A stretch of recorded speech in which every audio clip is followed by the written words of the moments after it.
Assalamualaikum warahmatullahi wabarakatuh. Alhamdulillah,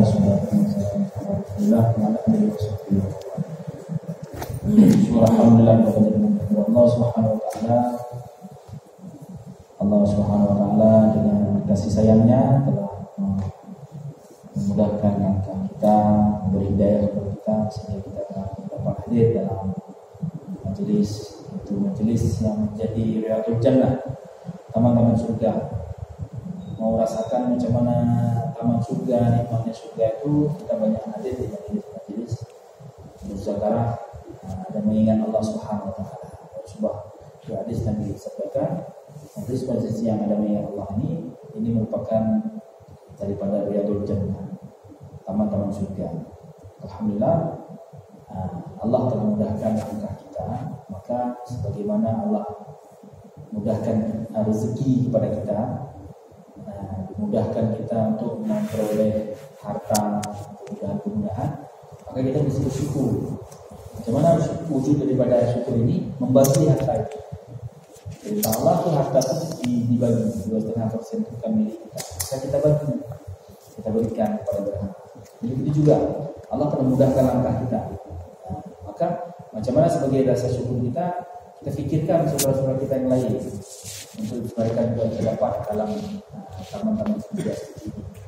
Sekali dua kali kita ingatkan, kita ajak, jadi kita berusaha. Walaupun kadang-kadang sudah bertahun-tahun kita ajak, namun itu juga tetap kita usahakan, kita doakan. Usaha kita yang maksimal itu adalah 10% kita jumpai dia, 90% itu jumpa Allah. Lapor kepada Allah. Alhamdulillah, kita hadir. Waktu dan tempat insyaallah kita berikan kepada aku dan kita tawajuh,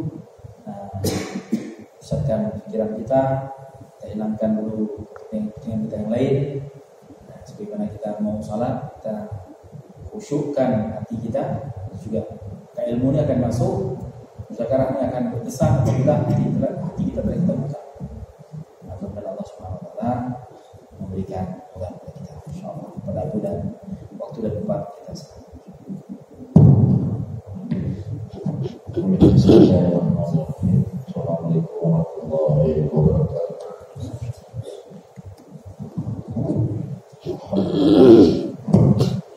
Alhamdulillahirabbil alamin wassalatu wassalamu ala asyrofil mursalin wa khataman nabiyyin Muhammadin wa alihi washabbihi ajma'in.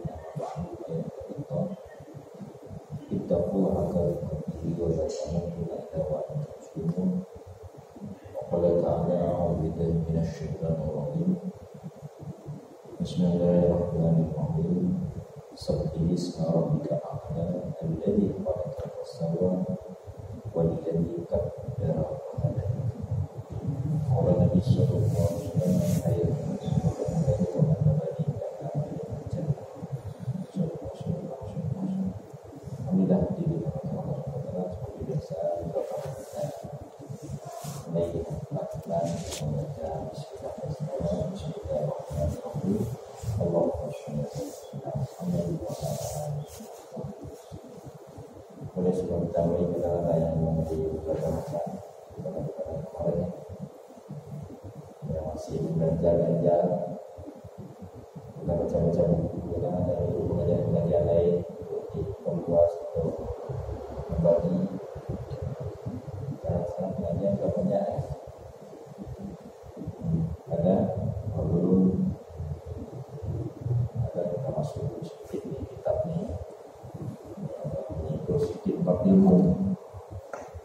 Bismillahirrahmanirrahim. Menuntut ilmu dan mana ilmu yang wajib menuntut dia, dan apa hukum kepada orang yang meninggalkan dia daripada menuntut. Jadi ilmu ini dituntut. Kalau kita nak menuntut, dia akan tuntut kita. Apa maksudnya? Misalnya kita sholat kita ni tak sesuai dengan ilmu, itu kan dicampakkan kan dalam hadis kan. sebelum dicampakkan kepada kita, tanya kita nanti, kenapa sholat kalian seperti ini, atau sholat anda pun seperti ini, sholat anda seperti ini. Kita bilang kita tidak menuntut ilmu, ilmu itu menuntut kita. Yang saya ilmu itu satu makhluk, sholat juga satu makhluk. Bisa lihat salat, orang sholat bisa kan, tapi salat tidak bisa didarikan. Tapi nanti suatu ketika di akhirat sholat itu berwujud. Sholat yang baik berwujud, sholat yang buruk pun berwujud. Kalau sholat buruk bagaimana? Bagaikan kain buruk kan? Ya, kalau sholat yang baik bagaikan pemuda yang tampan didampingi oleh kita dalam liang kubur. Dalam liang kubur kita didampingi oleh sholat. Bahkan ketika sakaratul maut pun kita sudah dapat syafaat daripada sholat. Apa syafaat daripada sholat kita sakaratul maut?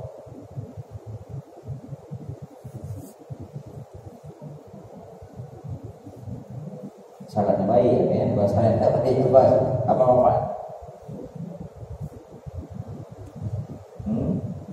Gimana? Ya, betul Pak Ucap. Maksudnya kefiat sholat ketika sakaratul maut. Sakarat itu kan artinya mabuk. Sakarat itu artinya hilang kesadaran. Jadi, nah ini mungkin harus pembahasan dulu sedikit. Saya tanya dengan antum, 2 tambah 2 berapa? 2 tambah 2 2 tambah 6. Nah, berarti lambat kesadarannya. Bisa dijawab, tapi kesadaran fokus pada itu 2 tambah 6 sudah tahu kan, tapi untuk fokus itu kesadarannya itu ada persentase. Jadi efek daripada kita sholat didasarkan dengan keilmuan itu ketika malaikat Israel mencabut nyawa kita itu, nah itu kita diberi kabar, tahu kita bahwa kita ini mau dicabut nyawa, mau cabut roh kita. Itu orang alim mau meninggal kan begitu, kita lihat kayak Kiai Buzero tak sedikit tapi tambah dulu yang di sana. Kiai Buzero itu waktu datang malaikat dia sudah bisa berdialog dengan malaikat. Kita tahu itu pernah ada dari kita. Sampai dia bilang kalau mau cabut nyawa saya, cabut di bulan Ramadan, di akhir Ramadan. Dan kalau bisa cabut saya di waktu di tanah suci.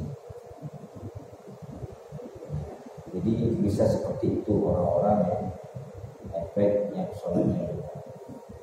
Jadi kata Abdul Qadir Jailani,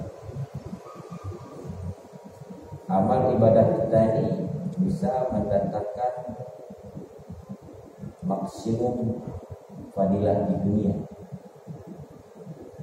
Fadilah yang maksimum itu bisa dengan sholat. Mustahil karena akhirat itu lebih besar. Bagaimana untuk perkara akhirat yang lebih besar sholat? Kita sedang yang kecil belum bisa datangkan maksimumnya. Ya kan gitu. Ya. Jadi maka sholat ini perlu dengan kesadaran tingkat tinggi.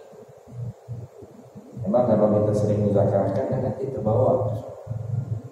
Nah, waktu kita takbir, karena kita sering bicara, masuk takbir saya betul tak dengan kesadaran tingkat tinggi. Karena kapasitas mewujudkan kesadaran tingkat tinggi itu bisa. Tidak, cuma letakkannya bukan pada dunia, letakkannya pada perkara-perkara dunia. Coba kita waktu serius mau transfer uang pakai mobil banking, kan serius kan? Kesadaran tingkat tinggi, nolnya berapa, angkanya berapa, rekening siapa, nama siapa, kan fokus kan. Kalau tidak dengan kesadaran kan satu huruf reset kan. Jadi kita ini punya potensi kesadaran tingkat tinggi, cuma tidak tahu meletakkannya di mana dan kapan. Jadi intinya kesadaran tingkat tinggi itu kita fokuskan ketika kita baru mengenal sesuatu. Kita dulu naik di kelas 1 SMA. Kata guru kita, pelajaran hari ini kita pelajaran matematik. Dengar matematik itu sudah menjadi biasa. Itu alam bawah sadar, matematik. Tapi matematik hari ini kata guru kita belajar matrik. Kan pernah dengar? Matrik. Nah, baru kita fokus matrik. Apa itu matrik? Maka ketika guru kita menjabarkan tentang matrik, nah itu kita sudah mulai menggunakan kesadaran. Kalau ibu-ibu itu mudah kali ini. Dia buat kue, racik kue, ya kan, resep kue, ini sekian on, kan, itu dia menggunakan kesadaran tingkat tinggi. Tapi kenapa fasilitas FK? Kesadaran tingkat tinggi tersebut kita tidak gunakan waktu untuk ubudiyah, waktu ambil wudu, waktu sholat, tidak kita ambil atau tidak kita manfaatkan. Kenapa kita tidak bisa memanfaatkan waktu sholat kesadaran tingkat tinggi? Kenapa? Karena dia sudah menjadi kebiasaan, menjadi ritual. Jadi maka waktu salat nanti kita tahajud, salat subuh, salat yang akan kita lakukan, anggap ini salat yang pertama salat. Ya, jadi jangan mengingat kita sudah pernah sholat. Itu salah satu konsep untuk juga membangkitkan kesadaran tingkat tinggi. Maka dia akan memanage kita punya ini, maka dia akan mempengaruhi hati. Ngapain saya berdiri? Saya mau mengerjakan sholat. Ngapain saya sholat? Apa jawab ini? Diperintah oleh Allah. Ya. Kenapa ke masjid? Ikut sunnah secara berjamaah. Terus terjadi musyahadah tingkat tinggi namanya. Itu dalam kecepatan yang luar biasa. Mulai kita pasang niat. Niat itu prinsip. Kan punya prinsip. Ada dua pilihan wanita. Siapa nama adik? Nasrul. Nasrul yang ini saja ya. Oh enggak Abi, saya mau yang ini. Jangan yang ini, saya yang ini. Itu prinsip namanya. Maka ketika kita berdiri betul, itu berdirikan prinsip. Inilah maksud hidupku. Bukan toko, bukan pasar. Jadi dia tidak teringat lagi pasar, tidak teringat kantor, tidak lagi ingat. Tapi inilah prinsip hidup. Maka ketika kita dua pilihan, tak teringat lagi nih calon yang satu ini kan, yang ini kan teringat. Nah, itu namanya niat, itu prinsip. Syir dalam hati, prinsip. Yang dikatakan kasat.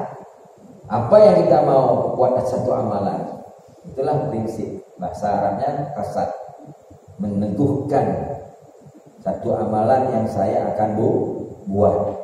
Nah, coba bahasa lain, kalau tak cuma pakai maksud. Maksud amal yang mau kita buat, itulah niat, prinsip. Baru melakukan dengan sempurna itu dengan ilmu. Ya, melakukannya dengan ilmu. Itu cara menghidupkan kesadaran tingkat tinggi. Kalau tidak ada imam takbir, Allahu Akbar, Allahu Akbar, hati melayang, pikiran tak tahu, tangan berjalan dengan sendirinya. Ya, maksud sedekap pun tidak paham lagi, maksud takbir tidak paham lagi, karena dia sudah masuk di luar kesadaran. Ya, itu maksud tadi kita untuk menuntut. Boleh kadang-kadang yang mau ditanya di situ, mau kita mulai. Nanti kita terbang. Ya. Saya pernah dengar di YouTube. Ya.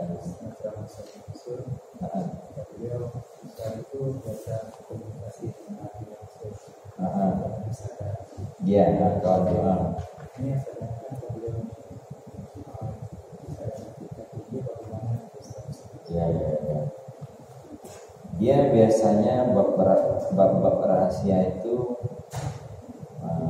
tersimpan, tapi mungkin maksud dia untuk dakwah, nggak tahu juga kita. Karena kita juga tidak bisa bilang dia bohong karena dia beriman, kan itu. Kalau kita bilang iya, kenapa dia bicarakan? Jadi itu usul dakwah yang ke-28, jangan diterima, jangan ditolak. Ya, karena kita mau bilang mungkin bisa juga, kan gitu. Dia orang ahad, orang alim, ya kan, orang punya ilmu. Cuma jadi tanya rahasia, itu kan rahasia yang seperti ini untuk apa dipublikasikan? Mungkin untuk santrinya supaya motivasi untuk beribadah, untuk ilmu itu boleh. Kalau umum nanti kan jadi pelecehan, kan itu jadi pelecehan. Nabi kan sudah meninggal, sudah wafat. Kenapa ketemu lagi? Karena orang nggak sampai ilmu situ sudah jadi. Itu yang jadi salah. Saya pun ada lihat, tapi ada satu ulama yang sekali dia sebut nama Nabi langsung dia bisa berjumpa. Nah, itu yang bilang sama saya seorang ulama namanya Abu Mustafa, dia tinggal di Malaysia. Saya sudah pergi ke pondoknya, di atas bukit tinggi kali pondoknya. Dia ahli tarikat. Habis itu dia cerita sama saya, tadi ada cerita apa baik. Saya sudah pergi ke sana, di sini sering dia kadang-kadang dia datang kembali. Dia kalau duduk di Bangkok, duduk besar-besar dia zikirnya. Jadi dia cerita sama saya, di hutan gua, saya lagi duduk sendiri, dia datang, banyak orang mulai, tapi yang intinya karena ditanya ini, dia cerita dia waktu duduk di Bangkok, zikir Nabi mau turun, tak jadi turun, ada pertengkaran, langsung di Tongi, bahkan bukan lagi Nabi, kuda Nabi pun ada di situ, kuda Nabi. Tapi dia bilang sama saya, ada orang Aceh, satu ulama yang besar. Sekali dia sebut nama Nabi, Allahumma sholli ala sayyidina Muhammad, langsung di depan. Dia bilang ulamanya, itulah sudah meninggal dunia. Yang di Bintang, di Nawi. Saya pergi ke kuburannya. Saya naik ke bukit itu. Saya pergi ke makamnya. Saya babak itu cepat, saya tunggu besok kan. Saya pergi. Itu tim ulama dari Magelang, dari Pak Kiai Al-Bahuni, saya bawa juga ke sana. Saya yang begitu yang metafisika ini, saya tangkap terus. Jadi maka pertanyaan itu saya itu berulang dia kepada, cuma prinsip dia orang beriman tak mungkin bohong. Bisa kelebihan dia kita nggak tahu. Itu lain bab. Itu masalah. Misalnya kita SA dengan Nizamuddin itu lain bab, kerja. Jangan nanti dia seperti Pak Kiai ini karena kita tidak ikut misalnya kita bilang dia itu tidak boleh. Ini bab kerja, bab ibadah, bab keilmuan kita harus pisah-pisah. Dan itu jangan cepat pengaruh kan. Oh ini tidak ikut golongan saya, tidak betul, tidak bisa. Dan gitu. Salah. Jadi nggak usah, itu ranahnya Allah, dimensi Allah itu nggak boleh kita masuk. Bahkan di zaman Nabi Musa ada orang ahli maksiat, ini boleh kita bilang sedikit. Sehingga satu kampung itu menganggap dia itu orang ahli maksiat. Meninggal dicampaki ke tempat sampah, tidak dikebumikan waktu kifayah. Allah firman kepada Nabi Musa, hai Musa, tanam kekasihku. Kekasihku tanam. Nabi Musa pun bingung. Ya Allah, dia ahli maksiat, dia waliku, dia kekasihku. Ya, diterangkan dia tidak bisa menghindar dalam maksiat sudah ditakdirkan, tapi hatinya tetap tawajuh kepada Allah. Tapi kalian beribadah hati manusia. Ini cerita ini jangan dikembangkan. Kalau mau kembangkan di sini aja. Oh, itu sekarang nanti dibawa keluar. Nah, salah keterangan, salah paham. Karena dulu pernah saya sampaikan tentang zikir la ilaha illallah dengan zikir Allah. Zikir la ilaha illallah ini zikir syariat. Walaupun afdalu zikri fa'lam anhu la ilaha illallah. Ada datang kawan apa sama Maulana sama Ustaz kita. Ustaz itu panggil saya Haji, saya dengar gini. Jadi menurut Ustaz itu ya tinggi la ilaha illallah. Terangkanlah seperti terangkan kemarin. Lalu dia ada zikir, bahkan zikir tanpa sebut itu zikir tinggi. Jadi orang sudah namanya. Kalau zikir la ilaha illallah itu masih ada ilah lain perhatikan. Zikir lisan, zikir hati, Allah harus ada Allah di dalam hati. Itu masih tidak ada makhluk. Hati kita kan makhluk, enggak masih. Nah, jadi la ilaha illallah zikir tahalil, kosongkan. Paham maksudnya? Kosongkan ilah-ilah, masukkan Allah, nama tahali. Allah masukkan ke dalam hati. Tadi keluar masuk, keluar makhluk masuk makhluk juga. Ya. Jadi sama-sama makhluk, cuma peringkatnya sudah lebih tinggi sedikit dari hati, tapi masih sama-sama keluar dan masuk kan makhluk kan? Ya, masih makhluk juga. Oh, supaya makhluk dia zikirku, dia pulangkan punya Allah, huwa semua Allah. Ya, dia tajalikan kepada Allah. Tapi masih ada yang mentajalikan. Siapa yang mentajalikan? Kan kita masih ada nampak kita, walaupun itu sudah tingkat tinggi. Tapi diri kita itu masih juga nampak. Maka orang-orang yang sudah tingkat tinggi zikirnya, dia tak berkata-kata lagi karena dia tak ada lagi la mawjud bihaqi, tiada yang wujud kecuali Allah. Kita ini hanya diwujudkan. Kalau diwujudkan boleh, tidak diwujudkan pun boleh. Berarti sama dengan tidak ada. Yang ada siapa? Allah. La ilaha illallah. Itu kajian-kajian. Tapi ini kalau mau kembangkan di sini, gitu. Jangan dibawa ke sana, di luar salah paham nanti. Karena untuk menerangkannya itu kan perlu cara, gitu kan. Tak pandai menerangkan nanti. Masyarakat, karena nanti bisa berbahaya. Kayak kita muzakarahkan dulu akhirat itu kekal apa tidak? Kekal apa tidak? Tidak. Kalau kekal berarti kita sudah syirik. Ada dua yang kekal. Allah kekal, akhirat kekal. Nah, itu kajian-kajian lebih tinggi. Kalau kita buat di luar, bingung orang nanti. Sedang dalam Al-Quran khalidina fiha abadan. Kan gitu. Kan gitu, khalidina fiha abadan. Dia lupa ada fi. Fi itu di dalam. Di dalam alam ini Allah kekalkan. Kalau Allah ini mau Allah hancurkan, hancur enggak? Yang tinggal siapa? Allah. La ilaha illallah. Jadi maksud saya kalau kita mau kembangkan muzakarah ini, kembangkan di sini gitu. Nanti kembangkan di luar, jadi kadang-kadang jadi fitnah. Karena kajian kita ini memang kajian tauhid untuk mensucikan Allah daripada sifat-sifat kemakhlukan. Saya pahami ya. Kalau dibawa keluar nanti jadi berbahaya. Misalnya seperti orang katakan, kamu yakin Allah itu ada? Mana dalil? Apa kita tahu?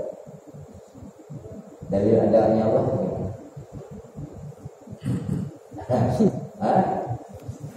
Gimana dalil adanya Allah? Adanya kita. Kalau nggak ada kita, tidak ada Allah.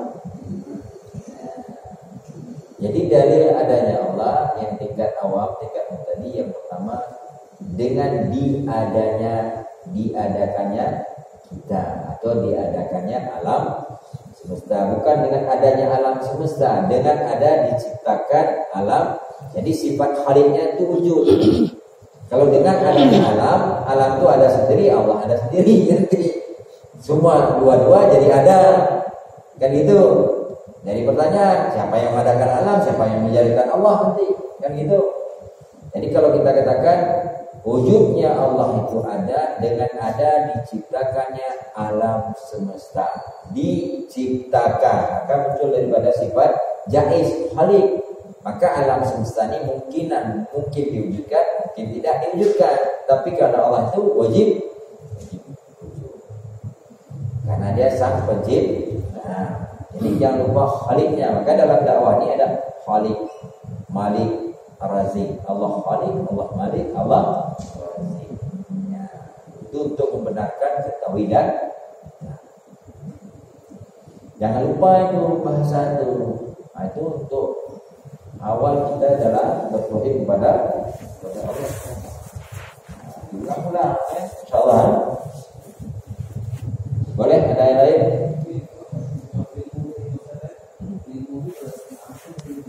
Itu.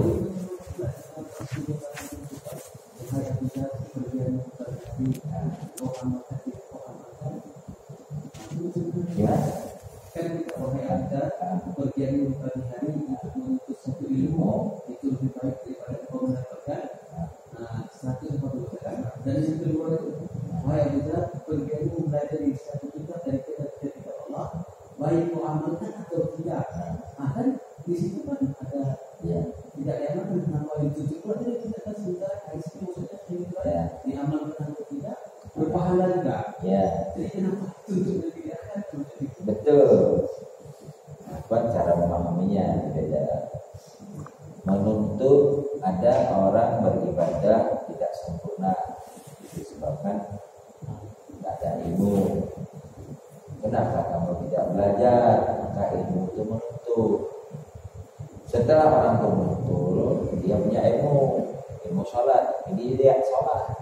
Kamu kenapa tidak sholat? Saya sudah menuntut ilmu, maka amalnya menuntut. Amalnya yang menuntut, bukan lagi ilmu. Pahala ilmu sudah ada, tapi amalnya ya. Jadi di akhirat itu bukan seperti matematika, seperti kita berdagang, modal 10 jual 15 dapat 5, jual 1 lagi kurang 5 sama dengan 0. Itu matematika namanya. Kalau dalam agama bukan matematika. Ya. Bisa dipahami? Ya, itu betul. Kadang-kadang ada orang seperti itu. Saya sudah tahu dan sudah untuk ilmu banyak. Dan nanti amalnya betul. Ya, kan itu. Kita berat tuntutan. Dituntutkan dalam malaikat saja kita tidak dapat berkilah. Jangankan Allah. Malaikat itu Allah buat di atas cahaya. Jadi kalau bahasa kimia ini ada 2. Kimia konvensional dengan kimia vertikal.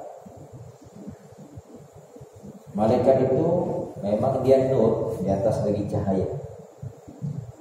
Tapi ada satu lagi namanya satu benda dalam ilmu fisika namanya neutron. Di atas neutron apalagi ya. Kalau cahaya kan tembok tidak bisa tembus kan? Kan tidak bisa tembus. Tapi kalau kaca bisa tembus. Malaikat ini beton kaca tuh tembus. Ya, jadi dia di atas cahaya lagi. Allah buat makhluk. Kecepatannya tuh luar biasa lagi. Ya. Dulu kita kemarin saya bilang juga sedikit untuk merekam itu pakai pita. Getaran-getaran suara, bayang-bayangan ditangkap bisa direm kembali, katakan film. Kan diputar film kan, dan ditangkap getaran-getaran kita, suara kita. Tangkap, putar film, sorot ke sana jadi film. Malaikat ini luar biasa, dia merekam semua aktivitas kita itu, dia rekam semua karena dia bisa masuk lebih daripada cahaya, dia bisa masuk ke darah kita, ke jantung kita, dia bisa masuk sehingga dia bisa merekam semua aktivitas luar dalam kita. Dia bisa buat laporan sama Allah, si Fulan selama ini bertugaskan aku malaikat, nama Fulan, ini laporannya. Luar dalam bisa darahnya mengalir, makanan dari mana, karena dia memang makhluknya diciptakan Allah itu super canggih. Ya, super canggih. Dia bisa bukan ke kulit, ke darah kita dia bisa masuk. Kalau cahaya kan beton ini kita tahan ini pun tidak tembus dia kan ya. Paling sinar laser yang bisa, sinar laser bisa tembus beton, pun ketebalan beton, baja pun bisa ditembus, tapi ketebalan baja. Tapi malaikat ini lebih dari laser, itulah neutron. Ada lagi di atas itu namanya itu foton, foton namanya. Bukan proton, foton memang. Itu kimia fisika vertikal. Itu sekarang dikaji-kaji begitu hebatnya. Maka sekarang banyak orang dengan ilmiah ini masuk Islam bertubi-tubi. Masuk begitu canggihnya Allah buat untuk malaikat. Dia bisa masuk ke tulang-tulang kita. Bisa merekam dia. Tanazzalul malaikatu wa ruhu fiha bi idzni rabbihim min kulli amrin salam. Maka kalau orang dengan malaikat kita sudah takut sebenarnya untuk membuat kejahatan di luar. Apalagi dengan Allah yang menciptakan nur ala nur, yang menciptakan malaikat. Dengan malaikat kita sudah takut. Lirik mata direkam oleh Allah. Suara yang keluar direkam oleh malaikat, telinga yang mendengar direkam. Masya Allah, yang nggak bisa direkam detak hati kita. Hanya Allah terbuat itulah syirik. Nah inilah ngaji tauhid dan untuk menghidupkan syirik. Insya Allah, jadi ya sebab kita ngaji ini kita takut. Yakinkan sama Allah, dengan makhluk Allah pun kita sudah takut. Yang mana ya nggak takut. Kalau dulu kita membayangkan malaikat itu ada pulpen, duduk di sini kita catat dosa kita, berapa dosa kita, ya kita dengan ilmu teknologi ini sudah tergambar, masya Allah kita makin kita. Nah, ini keilmuan yang dibuka, insya Allah boleh. Jadi ilmu menuntut kita mana dia bagus itu babnya. Ada yang lain? Mudah-mudahan Allah Subhanahu wa taala akan istiqomahkan kita. Amin ya rabbal alamin. Kita tutup dengan doa alhamdulillah subhanallah wa bihamdihi subhanallah wa bihamdika asyhadu an la ilaha illa anta astaghfiruka wa atubu ilaik. Assalamualaikum warahmatullahi wabarakatuh.